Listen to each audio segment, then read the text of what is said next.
अब ठाकुर जी थोड़ी देर तो ढूंढते रहे, ढूंढते ठाकुर जी गए थक।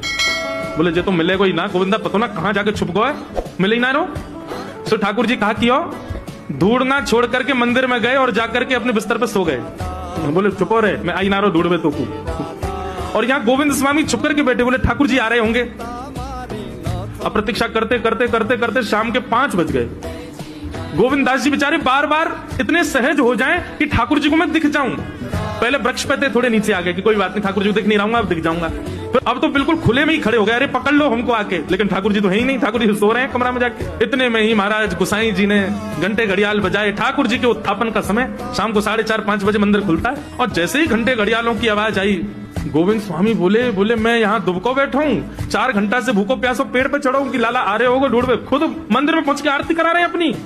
गोविंद दास जी मंदिर के बाहर जाके खड़े हो गए तो देखा श्रीनाथ जी बढ़िया प्रेम से खड़े आरती करवा रहे। जैसे ही श्रीनाथ जी ने देखा सामने गोविंदा खड़ो है तो ठाकुर जी डरन लगे। बोले क्यों, या को पकड़वे में श्रम है, जा तो थक जाता हूं मैं, हमारे तो आगे सो गए हो और जो गुस्सा कर रहा है। तो गोविंद दास जी का पद है, दाव दे आयो भाज गमार, पद है, पद में ही ठाकुर जी को सुना रहे हैं। दाव दे आयो भाज गमार, कवई तो निकसे को भार, ऐसी दूंगो मार। ठाकुर जी घबराने लगे। गोसाई जी बोले जय जय कहा हो। बोले देख गोविंदा मुझसे नाराज है, रो मुझको सुना रो है।